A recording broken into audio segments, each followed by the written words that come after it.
Hello and welcome to part 5 of this video series for Kerbal Space Program 2 for Science. So in part 4 we launched this rocket into a circular orbit around Kerbin, and then as you can see we transferred to the moon and established an orbit around the moon as well. And in this video we're actually going to be landing this rocket on the surface. So if you want to learn how to build this rocket, it's a fairly simple one. It takes only tier 1 parts, and I do have a build video for this, so feel free to check that out if you would like to follow along. So anyway, let's get straight into the video. So when landing on the moon, the first thing you want to do is choose a landing site, and a general rule of thumb is that the dark grey areas are much flatter than any of the other lighter grey areas because they are basically just plains. There's not much to see in them, I'll admit. They are a little bit boring, but if you're just doing your first landing or you're trying to practice your landing technique, then aiming for the darker grey areas is generally the best way to go. So we're going to aim to land in this area here because it is in the light. Obviously there are plenty more in the dark, but definitely for your first landing I'd always recommend going on the light side of the planet. So what I would ordinarily do when doing a moon landing is I would start off by clicking on the orbit a little ahead of where we actually are aiming to land, but we're not going to create a manoeuvre node there because we want to create the manoeuvre node on the opposite side of our orbit to where we place the marker. So we'll place the manoeuvre node here, and then what we're going to do is we're going to reduce our periapsis to about 10,000 meters above the surface. And I always aim for 10,000 meters because then it'll just give you enough clearance above any like ridges or mountains or anything, and you're not likely to crash into on your descent. So now the manoeuvre is set, we can naturally point at the manoeuvre marker on the nav ball, warp forwards, and then perform the burn.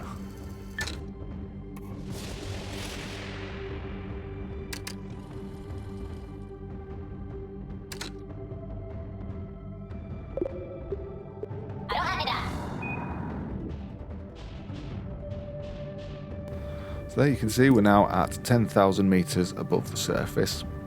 If you go a little further than that, so you go lower, as long as you're above 7,000 meters you should generally be okay, but as I say, I usually aim for 10, and obviously the best way to adjust your apoapsis or your height is just to use the RCS, just to make sure that you are around about 10,000 meters above the surface. So now what we're going to do is we are going to actually do our initial descent. So you could warp to a point a little ahead of your periapsis on the orbit. However, I usually do this part in the flight view. You need to be careful when doing this, however, because if you overdo it then you will overshoot your periapsis and you might end up having to go around again. But as long as you've got a decent height above the surface, then you shouldn't crash into anything during the descent.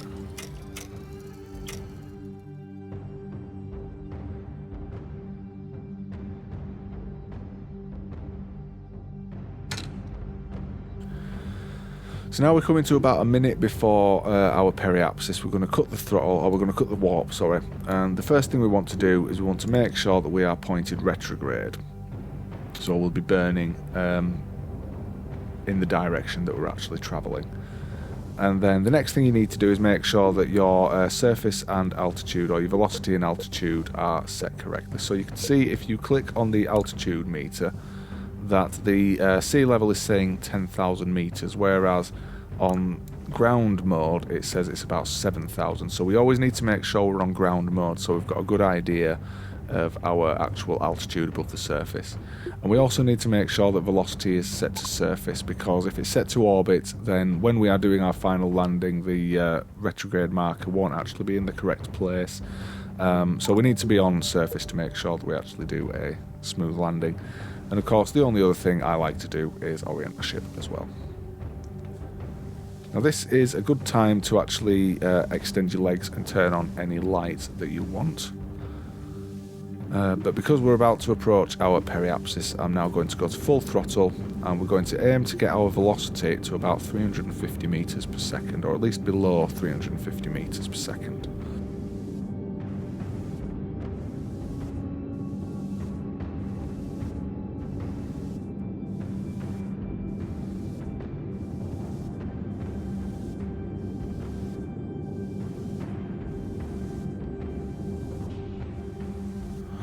So you can see now we've reduced our velocity. We're now on a collision course with the surface of the moon. So as you can see on the map screen, we now have this little red triangle which says that we would be impacting the surface there. However, when we do our actual landing burn, we'll be coming in probably more around here.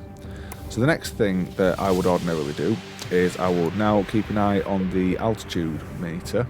And once that reaches 5,000 meters, I would then ordinarily increase the throttle and get our surface or our velocity down to about 150. Between 100 and 150 is generally where you want to be aiming at. So we'll wait until we reach 5,000 meters above the surface. And now we're here, we're going to increase the throttle and reduce our surface velocity.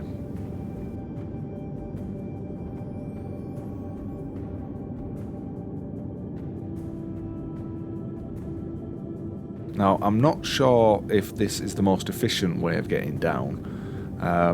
I do have a habit, though, of building rockets that are way over-powered for what they need to do. And it's generally, as always with anything, it's better to have more fuel than not enough. Because this way we can, if we do make a mistake, then we shouldn't run out of fuel before landing. But yeah, we're now going to keep an eye on our altitude again. Once we start to go below 2,000 meters, we're going to increase the throttle and aim to get our velocity somewhere in the region of about 50 meters per second.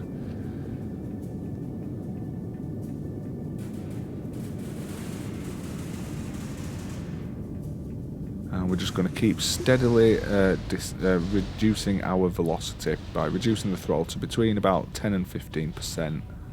Now you can see we're starting to pitch up towards the top of the nav bar, which means we're now going more downwards instead of horizontally. So the other thing you can do at this point is you can have a look around to see if you can see the shadow from the rocket, because the shadow is actually a good way of establishing how you are doing with regards to your descent. So there you can see the shadow now, and what we want to do is reduce our throttle to below 10 meters per second, and we're going to just keep adjusting the throttle to make sure that we keep descending at a reasonable speed. And once we start to actually approach the surface, we're going to reduce our vertical speed to below 1 meter per second. And if you have trouble with this, then one easy way to get around it is to just reduce the thrust on the engine or the engines that you're using, and then you'll have better control over your speed. But as you can see, we're getting close to touching down, and once we have hit the surface, we'll cut the throttle, and now we are down on the moon. So yeah, that's that mission done. And now is where we do what's called stay-no-stay checks. That just basically means checking out your rocket and making sure it's not going to fall over. If it does look like it's going to tip, then just take off again and either try and find a better place to land, if you've got enough fuel, that is, but otherwise you can either go back into orbit or you could just restart the mission. But now we're on the surface, we're going to quick save with F5. We're going to now hit the experiment button to get a bit of science. And now we need to actually EVA from the rocket and do all of our surface samples. So we'll hit EVA on the Kerbal portrait, and then if we let go, we can just drop down nice and steadily onto the surface. And once here, we just need to right click on the Kerbal and run a surface survey.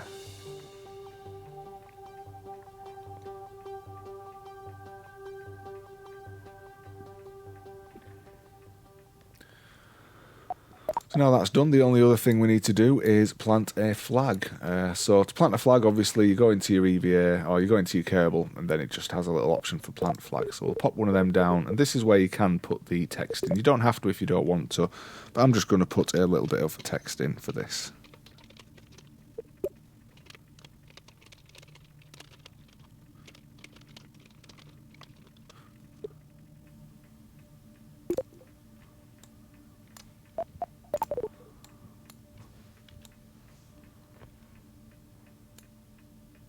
And there's our flag. And you can see now we have also got the plant a flag mission. So that's that done. Now would be a good time if you wanted to do any screenshots. You can explore if you want, however, the problem with well, when landing in these dark grey areas, there's not that much to see at the moment. So we're just going to get straight back into launching into orbit. So of course we need to reboard the rocket. And the eagle-eyed among you will have noticed that I haven't actually put any ladders on this rocket because I don't necessarily think it's that necessary. If you run out of monopropellant though in your jetpack, then you will need ladders. But if you want to get into a rocket without ladders, all you need to do is activate the jetpack by pressing R on your keyboard, jumping, and then using the shift keys on your keyboard just to get high enough until you can grab the top of the rocket and then press B to board. So yeah, that's pretty much everything we need to do on the surface. Now it's just a matter of taking off again and going back to Kerbin. So this rocket is actually more than capable of getting back to Kerbin with just the bottom stage. However, I'm going to treat this as a two-stage lander because we do still have the top half of this rocket. The reason I'm doing that is I want to show you a little thing which I think is a bug at the moment, where if we were to take off with the top half just from the surface like that, then when we go back onto the map you can see that the velocity line isn't, or the trajectory isn't showing up, which can make things very difficult for doing manoeuvres. It's impossible to do any rendezvous manoeuvres, so if you are rendezvousing with a command module, then this way wouldn't work. So what I'm going to do is I'm going to reload the game and I'm going to show you how to get around this problem. So the way to get around this issue is if you increase your throttle on the main stage ever so slightly so that it lifts up just off of the surface, and then cut the throttle stage to the next stage and go to full throttle, that will now bring up our trajectory line. And that's just the easy way to get around that issue if you're using a two-stage lander. But anyway, what we're doing on this launch is we are going to be aiming down the 90-degree line on the nav ball. If you are rendezvousing with a command module, you need to make sure that you are launching at the same, or in the same direction to the command module's travel. So if you came in at a free return trajectory, then you'd actually need to go west. But for any other launch, we normally go east. And now what we're going to do is we are going to just keep an eye on our apoapsis, and once that reaches about 25,000 metres, we'll cut the throttle. And you may have noticed that as soon as I took off as well, I pitched down to about 20 to 25 degrees on the nav ball, and you can do that on the moon because there's so little gravity that you can pitch almost immediately after takeoff. So yeah, now we're in our suborbital trajectory. It's just a matter of going to the map screen, creating a manoeuvre node and circularising our orbit.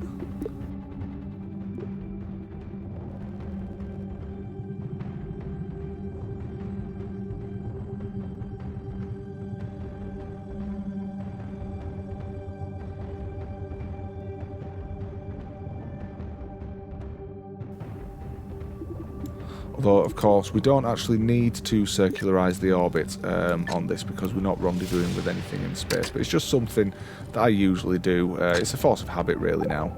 I always like to try and circularise any of my orbits just to make sure that any subsequent manoeuvres are nice and easy.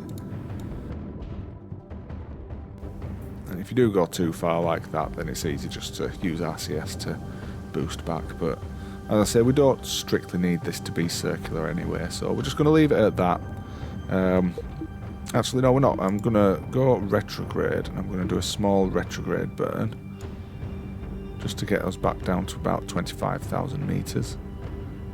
And as I said, I usually like to have my orbit relatively circular, because that way it does just make doing any subsequent manoeuvres a little bit easier.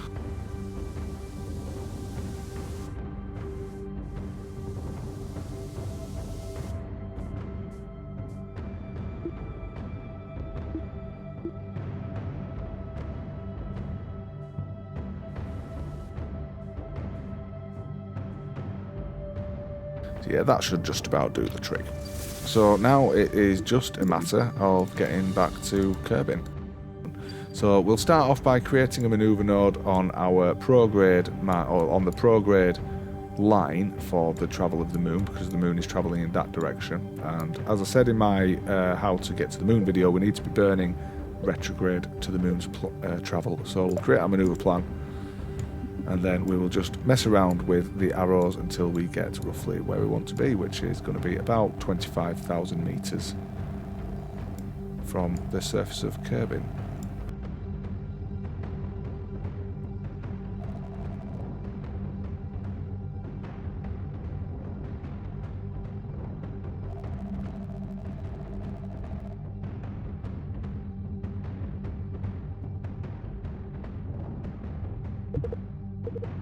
So yeah, now we are ready for that. We'll do our usual point at manoeuvre, warped manoeuvre, and perform the burn.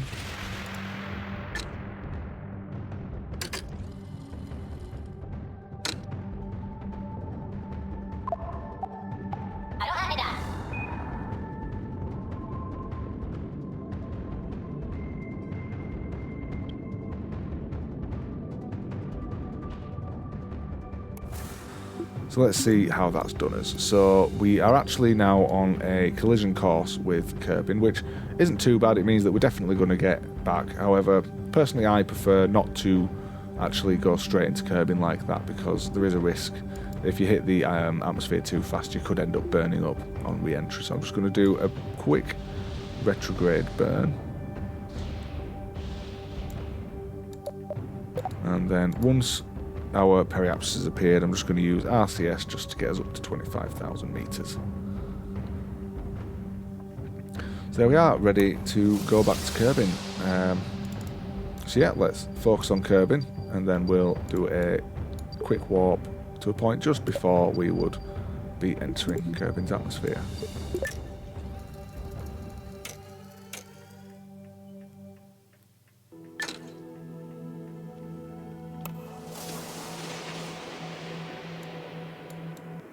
So as with any re-entry, I usually always aim for about 150 kilometers above the surface, and then when we reach that altitude, we will point our rocket at either normal or anti-normal and jettison the tank and engine in that orientation. And as I've said before, it just means that we're kicking it away from our actual trajectory, so we're less likely to accidentally end up, for the tank to accidentally crash into the command module. So now that's done, we need to point retrograde. Not quite sure what's going on with the graphics at the moment, but we'll soldier through. And then it's just a matter of re-entering the atmosphere. So before we actually go much further, during the build I forgot to actually set up an action group, because what I like to do is I like to have the drogue parachutes cut at the same time as the main parachutes open.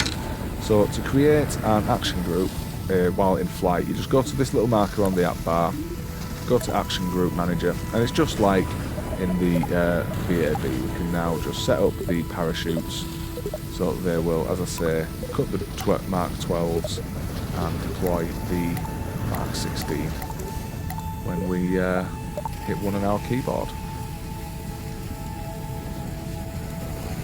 And if you'd like me to do a video going into more detail on the various different elements of the heads-up display and the user interface, then just leave a comment and I'll see what I can do. So anyway, once the aerodynamic effects have finished, then we can deploy the drogues. And as I say, once our altitude reaches 1,000 meters above the surface, we'll then press 1 on the keyboard to cut the drogues and deploy the mains.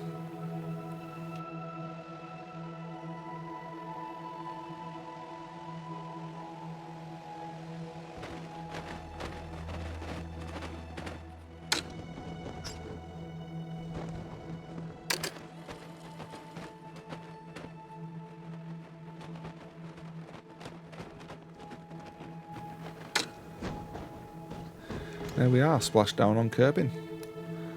So let's finish this mission and grab the science, and let's have a look at see what the next missions are going to be.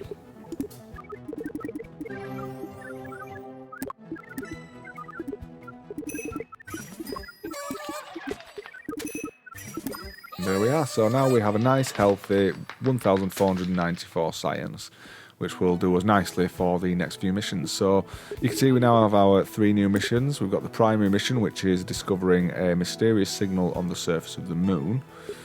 We also have escaping Kerbin, which is basically leaving the gravitational sphere of influence for Kerbin. So basically going into an orbit around the sun as opposed to around Kerbin.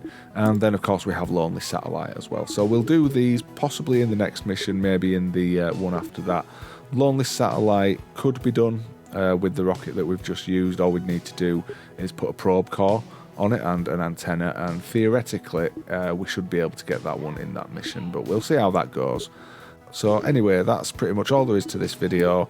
As I say, in the next mission we will be going to the moon again, and we will actually be landing in a very specific location this time. So this video basically covered the way that I used just to get onto the surface. It's not necessarily the most accurate way to get down, but you'll always almost certainly get down with relative ease. Whereas in the next video we will be landing in a very specific location, so I'll show you how to do that, or how I do that. And it's a good technique to learn, just because then you can actually either rescue a stranded Kerbal or build moon bases. So yeah, that, as I say, is all there is for this video. I hope you enjoyed it, and if you did, please feel free to like and subscribe. I'd also appreciate if you'd leave a comment as well and let me know what you thought, and hopefully I will see you in the next one.